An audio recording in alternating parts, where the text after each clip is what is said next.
ವಕ್ಫ್ ವರದಿಯನ್ನ ಮುಚ್ಚಿಡೋದಕ್ಕೆ ಆಮಿಷವೊಡ್ಡಿದ್ರ ಅನ್ನುವಂತಹ ಪ್ರಶ್ನೆಯ ಮಧ್ಯೆ ಅಶೋಕ್ ಈಗಾಗಲೇ ವಾಕ್ ಸಮರವನ್ನ ಸಾರಿಯಾಗಿದೆ. ಕಾಂಗ್ರೆಸ್ ನಾಯಕರ ವಿರುದ್ಧ ಬಿಜೆಪಿಯ ಒಬ್ಬೊಬ್ಬರೇ ನಾಯಕರು ವಾಗ್ದಾಳಿಯನ್ನು ನಡೆಸ್ತಾ ಇದ್ದಾರೆ. ವಕ್ಫ್ ವರದಿ ಬಗ್ಗೆ ಸಿಬಿಐ ತನಿಖೆಗೆ ಕೊಡ್ಲಿ ಅಂತ ಸಿಟಿ ರವಿ ಹೇಳ್ತಾ ಇರೋದು. ಅನ್ವರ್ ವರದಿ ಬಗ್ಗೆ ಇನ್ನೂ ಏನು ನಿರ್ಧಾರ ಆಗಿಲ್ಲ ಅಂತ ಎಚ್.ಕೆ. ಪಾಟೀಲ್ ಹೇಳ್ತಾ ಇರೋದು. ಸದನದಲ್ಲಿ ವರದಿ ಬಗ್ಗೆ ಚರ್ಚೆಯನ್ನ ಮಾಡ್ತೀವಿ ಅಂತ ಅಶೋಕ್ ಹೇಳಿರೋದು. ಹಾಗಿದ್ರೆ ಸದ್ಯಕ್ಕೆ ಈ ವಕ್ಫ್ ವರದಿ ವಿಚಾರವಾಗಿ ಯಾರ್ಯಾರು ಏನೇನು ಮಾತಾಡಿದ್ದಾರೆ ನೋಡ.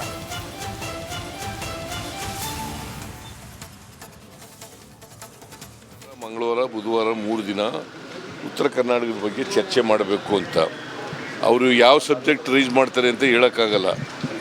ವಿರೋಧ ಪಕ್ಷದವರು ವಕ್ಫ್ ಬಗ್ಗೆ ಇನ್ನೂ ಉತ್ತರ ಕೊಟ್ಟಿಲ್ಲ ಸರ್ಕಾರದಿಂದ, ಮತ್ತು ಅದು ಚರ್ಚೆನೂ ಮುಗ್ದಿಲ್ಲ. ಅದನ್ನು ತಗೋತಾರೋ ಇಲ್ಲ ಉತ್ತರ ಕರ್ನಾಟಕ ತಗೋತಾರೋ ಗೊತ್ತಿಲ್ಲ ನನಗೆ. ಗೌರ್ಮೆಂಟ್ ಈಸ್ ರೆಡಿ, ಉತ್ತರ ಕರ್ನಾಟಕ ಚರ್ಚೆಗೂ ರೆಡಿ ಇದೆ, ಉತ್ತರ ಕೊಡೋಕ್ಕೂ ರೆಡಿ ಇದೆ.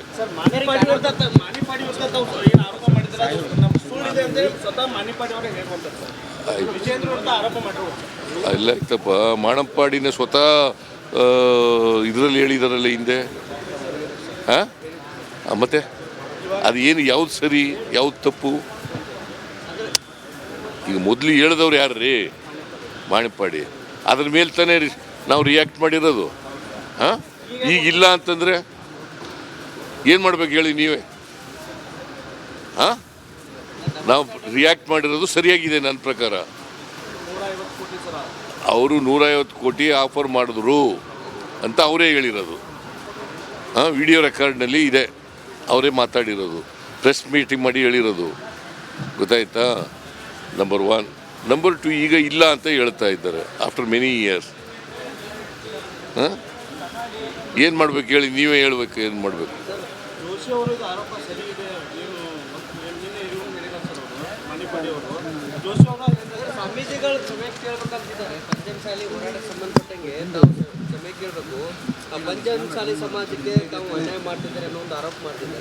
ಯಾರು ಅವ್ರು ಯಾಕೆ ಮಾಡಲಿಲ್ಲ? ಜೋಶಿ ಇದ್ದಾಗ ಜೋಶಿ ಅವ್ರು ಯಾಕ್ರಿ ಮಾಡಲಿಲ್ಲ? ಜೋಶಿ ಅವ್ರು ಯಾಕೆ ಇತ್ಯರ್ಥ ಮಾಡಲಿಲ್ಲಪ್ಪ? ಯಾರು ಕ್ಷಮೆ ಕೇಳಬೇಕಾಗಿರೋರು? ಯಾರು ಇತ್ಯರ್ಥ ಮಾಡಲಿಲ್ಲ ಅವ್ರು ಕ್ಷಮೆ ಕೇಳ. ಇಲ್ಲಪ್ಪ. ವಕ್ಫ್ ಆಸ್ತಿ ವಿಷಯಕ್ಕೆ ಸಂಬಂಧಪಟ್ಟಂತೆ ಕಾಂಗ್ರೆಸ್ಸು ನಿಲುವು ದ್ವಂದ್ವ ನಿಲುವಿಂದ ಕೂಡಿದೆ. ಅವರು ಒಂದು ಕಡೆ ಅನ್ವರ್ ಮಾನಪಾಡಿ ವರದಿಯನ್ನು ಒಪ್ಪೋದಿಲ್ಲ ಅಂತ ಹೇಳ್ತಾರೆ, ಇನ್ನೊಂದು ಕಡೆ ಅನ್ವರ್ ಮಾನಪಾಡಿ ಹಂಗೆ ಹೇಳಿದ್ರು ಅಂತ ಉಲ್ಲೇಖ ಮಾಡ್ತಾರೆ. ಮತ್ತು ಮಾನ್ಯ ಮುಖ್ಯಮಂತ್ರಿಗಳು ಅವ್ರ ಕೈಲೇ ಅಧಿಕಾರ ಇದೆ. CBI ಕೊಡಬೇಕು ಅಂದರೆ ಕ್ಯಾಬಿನೆಟ್ ಡಿಸಿಷನ್ ತಗೊಂಡು ಕ್ಯಾಬಿನೆಟ್ ನಿರ್ಣಯ ಮಾಡಿ ಕೇಂದ್ರ ಸರ್ಕಾರಕ್ಕೆ ಕಳಿಸಿದರೆ CBI ತಾನಾಗೆ ತನಿಖೆ ಕೈಗೆತ್ಕೊಳ್ಳೋದು. ಆದರೆ ಅವರಿಗೆ ಬರೀ ಹೇಳಿಕೆಗೆ ಮಾತ್ರ ತಮ್ಮ ಶೌರ್ಯ ಪ್ರದರ್ಶನ ಮಾಡಿದ್ದಾರೆ. ಆ್ಯಕ್ಚುಲಿ ಏನಾದ್ರು ಬದ್ಧತೆ ಇದ್ದಿದ್ರೆ ಅವರು CBI ಕೊಡೋ ನಿರ್ಣಯನ ಕ್ಯಾಬಿನೆಟಲ್ಲಿ ತಗೊಂಡು ವಕ್ಫ್ ವರದಿಯನ್ನ ಮುಚ್ಚಿಡೋದಕ್ಕೆ ಆಮಿಷವೊಡ್ಡಿದ್ರ ಅನ್ನುವಂತಹ ಪ್ರಶ್ನೆಯ ಮಧ್ಯೆ ಅಶೋಕ್ ಈಗಾಗಲೇ ವಾಕ್ ಸಮರವನ್ನ ಸಾರಿಯಾಗಿದೆ. ಕಾಂಗ್ರೆಸ್ ನಾಯಕರ ವಿರುದ್ಧ ಬಿಜೆಪಿಯ ಒಬ್ಬೊಬ್ಬರೇ ನಾಯಕರು ವಾಗ್ದಾಳಿಯನ್ನು ನಡೆಸ್ತಾ ಇದ್ದಾರೆ. ವಕ್ಫ್ ವರದಿ ಬಗ್ಗೆ ಸಿಬಿಐ ತನಿಖೆಗೆ ಕೊಡ್ಲಿ ಅಂತ ಸಿಟಿ ರವಿ ಹೇಳ್ತಾ ಇರೋದು. ಅನ್ವರ್ ವರದಿ ಬಗ್ಗೆ ಇನ್ನೂ ಏನು ನಿರ್ಧಾರ ಆಗಿಲ್ಲ ಅಂತ ಎಚ್.ಕೆ. ಪಾಟೀಲ್ ಹೇಳ್ತಾ ಇರೋದು. ಸದನದಲ್ಲಿ ವರದಿ ಬಗ್ಗೆ ಚರ್ಚೆಯನ್ನ ಮಾಡ್ತೀವಿ ಅಂತ ಅಶೋಕ್ ಹೇಳಿರೋದು. ಹಾಗಿದ್ರೆ ಸದ್ಯಕ್ಕೆ ಈ ವಕ್ಫ್ ವರದಿ ವಿಚಾರವಾಗಿ ಯಾರ್ಯಾರು ಏನೇನು ಮಾತಾಡಿದ್ದಾರೆ ನೋಡ.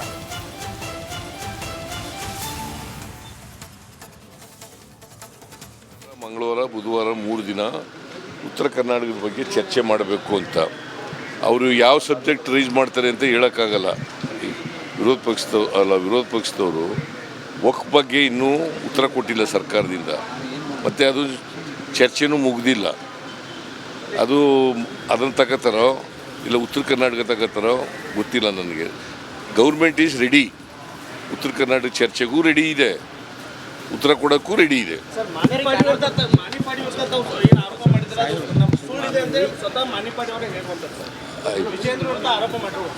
ಇಲ್ಲ ಆಯ್ತಪ್ಪ, ಮಾಣಪ್ಪಾಡಿನ ಸ್ವತಃ ಇದರಲ್ಲಿ ಹೇಳಿದಾರಲ್ಲ ಹಿಂದೆ. ಮತ್ತೆ ಅದು ಏನು, ಯಾವ್ದು ಸರಿ ಯಾವ್ದು ತಪ್ಪು? ಈಗ ಮೊದಲು ಹೇಳಿದವ್ರು ಯಾರು ರೀ? ಮಾಣಿಪ್ಪಾಡಿ. ಅದ್ರ ಮೇಲೆ ತಾನೇ ನಾವು ರಿಯಾಕ್ಟ್ ಮಾಡಿರೋದು. ಹಾಂ, ಈಗ ಇಲ್ಲ ಅಂತಂದರೆ ಏನು ಮಾಡ್ಬೇಕು ಹೇಳಿ ನೀವೇ? ಹಾಂ, ನಾವು ರಿಯಾಕ್ಟ್ ಮಾಡಿರೋದು ಸರಿಯಾಗಿದೆ ನನ್ನ ಪ್ರಕಾರ. ಅವರು 150 ಕೋಟಿ ಆಫರ್ ಮಾಡಿದ್ರು ಅಂತ ಅವರೇ ಹೇಳಿರೋದು. ಹಾಂ, ವಿಡಿಯೋ ರೆಕಾರ್ಡ್ನಲ್ಲಿ ಇದೆ, ಅವರೇ ಮಾತಾಡಿರೋದು, ಪ್ರೆಸ್ ಮೀಟಿಂಗ್ ಮಾಡಿ ಹೇಳಿರೋದು. ಗೊತ್ತಾಯ್ತಾ? ನಂಬರ್ 1. ನಂಬರ್ 2, ಈಗ ಇಲ್ಲ ಅಂತ ಹೇಳ್ತಾ ಇದ್ದಾರೆ ಆಫ್ಟರ್ ಮೆನಿ ಇಯರ್ಸ್. ಹಾಂ, ಏನು ಮಾಡ್ಬೇಕು ಹೇಳಿ ನೀವೇ ಹೇಳ್ಬೇಕು, ಏನು ಮಾಡಬೇಕು? ಜೋಶಿ ಅವರು ಆರೋಪ ಸರಿ ಇದೆ. ನಿನ್ನೆ ಇವರು ಹೇಳಿದ್ದಾರೆ ಸರ್, ಅವರು ಮಣಿಪಾಡಿ ಅವರು ಜೋಶಿ ಅವರು ಸ್ವಾಮೀಜಿಗಳು ಕ್ಷಮೆ ಕೇಳಬೇಕಂತಿದ್ದಾರೆ. ಪಂಚಮಸಾಲಿ ಹೋರಾಟಕ್ಕೆ ಸಂಬಂಧಪಟ್ಟಂಗೆ ತಾವು ಕ್ಷಮೆ ಕೇಳಬೇಕು. ಆ ಪಂಚಮಸಾಲಿ ಸಮಾಜಕ್ಕೆ ತಾವು ಅನ್ಯಾಯ ಮಾಡ್ತಿದ್ದಾರೆ ಅನ್ನೋ ಒಂದು ಆರೋಪ ಮಾಡ್ತಿದ್ದಾರೆ. ಯಾರು ಅವ್ರು ಯಾಕೆ ಮಾಡಲಿಲ್ಲ? ಜೋಶಿ ಇದ್ದಾಗ ಜೋಶಿ ಅವ್ರು ಯಾಕ್ರಿ ಮಾಡಲಿಲ್ಲ? ಜೋಶಿಯವ್ರು ಯಾಕೆ ಇತ್ಯರ್ಥ ಮಾಡಲಿಲ್ಲಪ್ಪ? ಹಾಂ, ಯಾರು ಕ್ಷಮೆ ಕೇಳಬೇಕಾಗಿರೋರು? ಯಾರು ಇತ್ಯರ್ಥ ಮಾಡಲಿಲ್ಲೋ ಅವ್ರು ಕ್ಷಮೆ ಕೇಳಬೇಕು. ಇಲ್ಲಪ್ಪ. ವಕ್ಫ್ ಆಸ್ತಿ ವಿಷಯಕ್ಕೆ ಸಂಬಂಧಪಟ್ಟಂತೆ ಕಾಂಗ್ರೆಸ್ಸು ನಿಲುವು ದ್ವಂದ್ವ ನಿಲುವಿಂದ ಕೂಡಿದೆ. ಅವರು ಒಂದು ಕಡೆ ಅನ್ವರ್ ಮಾನಪಾಡಿ ವರದಿಯನ್ನು ಒಪ್ಪೋದಿಲ್ಲ ಅಂತ ಹೇಳ್ತಾರೆ, ಇನ್ನೊಂದು ಕಡೆ ಅನ್ವರ್ ಮಾನಪಾಡಿ ಹಂಗೆ ಹೇಳಿದ್ರು ಅಂತ ಉಲ್ಲೇಖ ಮಾಡ್ತಾರೆ. ಮತ್ತು ಮಾನ್ಯ ಮುಖ್ಯಮಂತ್ರಿಗಳು ಅವ್ರ ಕೈಲೇ ಅಧಿಕಾರ ಇದೆ. CBI ಕೊಡಬೇಕು ಅಂದರೆ ಕ್ಯಾಬಿನೆಟ್ ಡಿಸಿಷನ್ ತಗೊಂಡು ಕ್ಯಾಬಿನೆಟ್ ನಿರ್ಣಯ ಮಾಡಿ ಕೇಂದ್ರ ಸರ್ಕಾರಕ್ಕೆ ಕಳಿಸಿದ್ರೆ CBI ತಾನಾಗೆ ತನಿಖೆ ಕೈಗೆತ್ಕೊಳ್ಳೋದು. ಆದರೆ ಅವರಿಗೆ ಬರೀ ಹೇಳಿಕೆಗೆ ಮಾತ್ರ ತಮ್ಮ ಶೌರ್ಯ ಪ್ರದರ್ಶನ ಮಾಡಿದ್ದಾರೆ. ಆ್ಯಕ್ಚುಲಿ ಏನಾದ್ರು ಬದ್ಧತೆ ಇದ್ದಿದ್ರೆ ಅವರು CBI ಕೊಡೋ ನಿರ್ಣಯನ ಕ್ಯಾಬಿನೆಟಲ್ಲಿ ತಗೊಂಡು ವಕ್ಫ್ ವರದಿಯನ್ನ ಮುಚ್ಚಿಡೋದಕ್ಕೆ ಆಮಿಷ ಒಡ್ಡಿದ್ರ ಅನ್ನುವಂತಹ ಪ್ರಶ್ನೆಯ ಮಧ್ಯೆ ಅಶೋಕ್ ಈಗಾಗಲೇ ವಾಕ್ ಸಮರವನ್ನ ಸಾರಿಯಾಗಿದೆ. ಕಾಂಗ್ರೆಸ್ ನಾಯಕರ ವಿರುದ್ಧ ಬಿಜೆಪಿಯ ಒಬ್ಬೊಬ್ಬರೇ ನಾಯಕರು ವಾಗ್ದಾಳಿಯನ್ನು ನಡೆಸ್ತಾ ಇದ್ದಾರೆ. ವಕ್ಫ್ ವರದಿ ಬಗ್ಗೆ CBI ತನಿಖೆಗೆ ಕೊಡ್ಲಿ ಅಂತ CT ರವಿ ಹೇಳ್ತಾ ಇರೋದು. ಅನ್ವರ್ ವರದಿ ಬಗ್ಗೆ ಇನ್ನೂ ಏನು ನಿರ್ಧಾರ ಆಗಿಲ್ಲ ಅಂತ HK ಪಾಟೀಲ್ ಹೇಳ್ತಾ ಇರೋದು. ಸದನದಲ್ಲಿ ವರದಿ ಬಗ್ಗೆ ಚರ್ಚೆಯನ್ನ ಮಾಡ್ತೀವಿ ಅಂತ ಅಶೋಕ್ ಹೇಳಿರೋದು. ಹಾಗಿದ್ರೆ ಸದ್ಯಕ್ಕೆ ಈ ವಕ್ಫ್ ವರದಿ ವಿಚಾರವಾಗಿ ಯಾರ್ಯಾರು ಏನೇನು ಮಾತಾಡಿದ್ದಾರೆ ನೋಡ.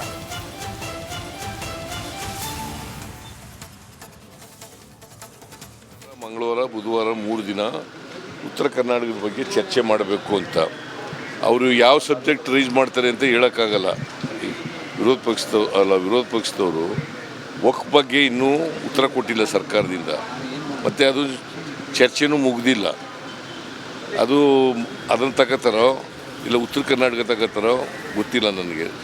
ಗೌರ್ಮೆಂಟ್ ಈಸ್ ರೆಡಿ, ಉತ್ತರ ಕರ್ನಾಟಕ ಚರ್ಚೆಗೂ ರೆಡಿ ಇದೆ, ಉತ್ತರ ಕೊಡೋಕ್ಕೂ ರೆಡಿ ಇದೆ.